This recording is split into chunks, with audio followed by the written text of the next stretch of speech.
আল্লাহর ভাষায় বলেছে। তো সেই জান্নাত কামনা করতে হবে আমাদেরকে।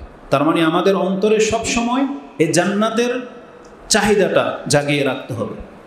এটা হবে মূল মেসেজ।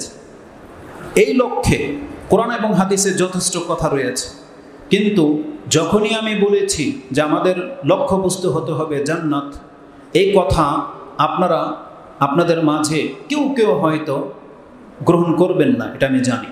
আর আপনারা গ্রহণ করলেও যারা দূর দূর থেকে শুনবে তাদের অনেকেই সেটাকে গ্রহণ করবে না। কেন করবে না? কারণ আমাদের মাঝে কিছু বদ আকিদার মানুষ রয়েছে। কিছুদিন আগে আমার প্রায় বক্তব্যগুলো আল্লাহর দয়া এবং ক্ষমা নিয়ে হয়। এক পর্যায়ে আমরা জান্নাতের কথা উল্লেখ করতে গিয়ে আমার এক ভিডিও ক্লিপে এক ভাই কমেন্ট করেছে, এরা শুধু জান্নাত জান্নাত আর হুর নেয়ামত এগুলো বলে মানুষকে, এগুলো বলে, আল্লাহর কথা বলে না। এক, আহলে কোরআনদের এরকম থিওরি।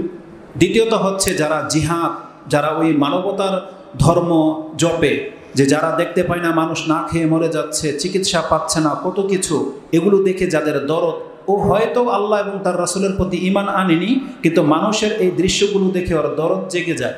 ও বলে এরা শুধু মোল্লাদের কোনো কাজ নাই, এরা শুধু জান্নাত আর হুর দেখিয়ে মানুষকে লোভ দেখায়। এটা একটা বদ আকীদা, জেনে নেন। এটা বদ আকীদা। এই জন্য আপনাকে বলবো, আপনার আশেপাশে এমনও লোক আপনি দেখতে পাবেন যারা আপনাকে বয়ান করবে যে আমরা জান্নাত লাভের আশায় ইবাদত করি না, আর আমরা জাহান্নামের ভয়েও আল্লাহর ইবাদত করি না।